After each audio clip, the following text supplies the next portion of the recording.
जिंदगी सवार दूं एक नई बहार दूं दुनिया ही बदल दूं मैं तो प्यारा सा चमत्कार दूं।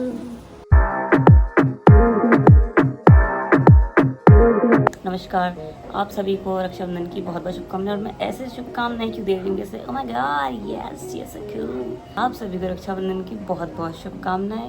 हाँ, तो मैं जल्दी से बता देती हूँ कि मैं कर क्या रही हूँ आज। तो आज मैं यहाँ पे पेंट कर रही हूँ अपनी मूर्तियाँ, जिनको मैंने लास्ट ईयर ही पेंट किया था। तो शुरू करते हैं आज टॉपिक, जो है भूतों की बातें। भगवान जी मेरे साथ हैं, भगवान जी का ही काम कर रही हूँ। और वैसे तो हमेशा हम सब भगवान के हाथों की कठपुतलियाँ हैं। आज पहली बार भगवान जी में सॉरी सॉरी देवी जी।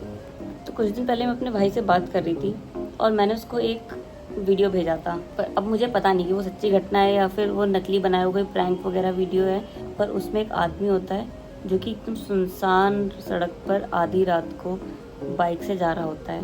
वो दूर से दिखता है कि सड़क के बीच में कोई आकृति सी, कोई भी इंसान डर जाएगा। वो भी बड़े ध्यान से समझने की कोशिश करने लग जाता है कि क्या देख रहा है, कौन है वो। रोड पे धार सी बनी हुई है, धार के एंड पॉइंट पे एक लड़की खड़ी है। उस लड़की तक का पहुंचता है राइडर, फिर वो एकदम से अपनी बाइक को रोकता है। तो वो लड़की धीरे धीरे ऐसे करके पलटती है और उसके हाथ में एक चाकू होता है। पीछे मुड़ती है और उस आदमी को देखती रहती है, उसे चाकू ये मारने मोशन करती रहती है। कोई भी वीडियो देखते ही मेरी आंख फड़फड़ाने लगती है कि अब इसके कमेंट्स पढ़ने हैं। उसमें सच में लोगों ने कहानी लिखी हुई थी, अब मुझे नहीं पता, वो हो सकता है झूठ भी हो, लेकिन कई लोगों ने बात लिखी थी कि वो जो जगह थी वहाँ पास में कोई मेंटल असाइलम था और एक कोई मेंटल पेशेंट थी जो कि वहाँ से भाग गई थी। वापस आते हैं अपनी बात पे। तो मैंने अपने भाई को जो रील बताई ये भेजी थी, और इसलिए भेजी थी क्योंकि मेरी नज़र में मेरा भाई दुनिया सबसे ज़्यादा बेचारा मासूम डरपोक इस तरह का आदमी है कि वो ये देखेगा और वो डर जाएगा, एकदम उसका विचलित हो जाएगा मन। तो मैंने ये करने के लिए अपने भाई को तो हाँ शेर दिल बनाऊंगी भेजा था। लेकिन उसे देख के मेरे भाई की कॉल आई वापस और उसने वो बोला कि जो तुमने मुझे वीडियो भेजा है ना, ये चीज़ तो मेरे साथ असलियत में हो चुकी है। मैंने कहा ये कब हुआ? और डराने के लिए मैंने उसको वीडियो भेजा था, पर उल्टा उसने वो डरा दिया। तो उसने कहा कि बताता हूँ मैं।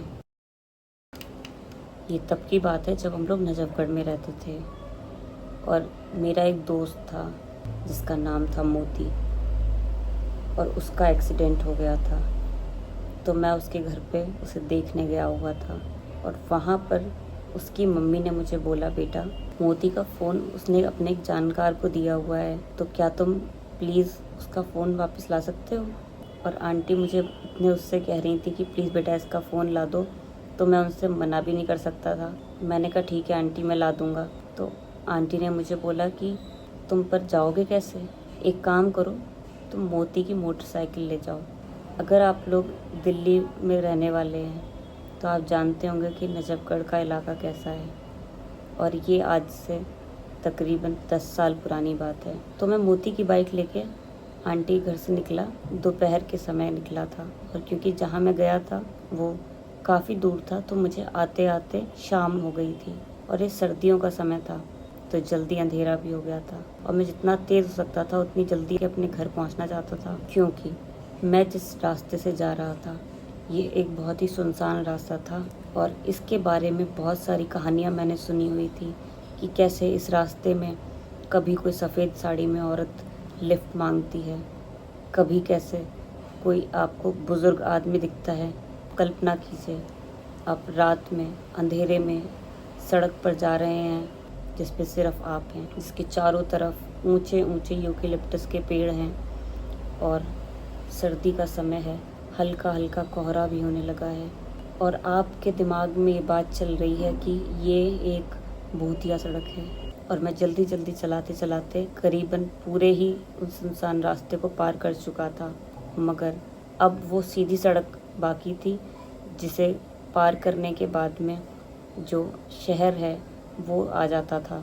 मैं पूरी तेज़ी से चला रहा था और मैं कहीं ना कहीं खुश भी हो रहा था कि चलो भगवान का शुक्र है कि मैं बच के निकल गया। और अपने मन में सोच रहा था कि अब मैं कभी ज़िंदगी में दोबारा ये गलती नहीं करूँगा। और तभी मुझे सड़क पर अचानक ऐसा लगा जैसे बीचों बीच कुछ है, और अंधेरे की वजह से मुझे सही से दिखाई भी नहीं दे रहा था। और जैसे जैसे मेरी बाइक करीब गई मुझे समझ आया कि सड़क पर बीचों बीच एक आदमी पड़ा हुआ है और मैंने पूरी ताकत से अपना ब्रेक लगाया। इतनी तेज़ रफ्तार में होने की वजह से लगभग उस तक पहुंच गई थी और मुझे ऐसा लगने लगा कि सब कुछ स्लो मोशन में चल रहा है, हर चीज़ धीरे धीरे हो रही है मेरे आसपास और मेरी गाड़ी एक झटके से रुक गई और मैं इतना डरा हुआ था कि मेरे नीचे देखने की हिम्मत नहीं पड़ रही थी। पर मैंने धीरे धीरे नीचे देखा तो मेरी गाड़ी के सामने एक आदमी पड़ा हुआ था और गाड़ी का टायर उस आदमी की गर्दन से सिर्फ 1 सेंटीमीटर दूर जाके रुका था। और उस अंधकार में मैं इतना डरा हुआ था क्योंकि मैंने इतनी कहानियाँ सुनी हुई थी कि मैं तब तक समझ भी नहीं पाया था कि ये इंसान है या कुछ और। मैं इधर उधर देखने लगा, उस रास्ते के दूसरे तरफ में नज़र पड़ी, वहाँ पर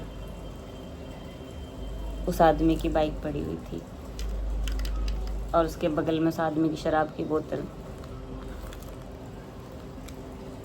यार ऊपर वाले की कृपा ही है कि वो गाड़ी से गले पे चढ़ी नहीं।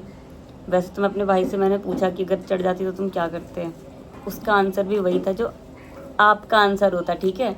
लेकिन अब मैं कैमरे में बोलूँगी नहीं, मैंने नहीं बोला ऐसा, सब भूल जाते हैं पिछले 1-2 मिनट में मैंने क्या बोला। तो मैं अपनी पेंटिंग आगे जारी करती हूँ।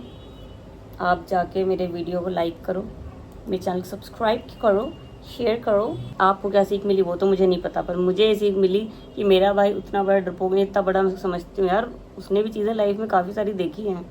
फिर मिलेंगे, तब तक अपना ध्यान रखिए, खुश रहिए, बाय।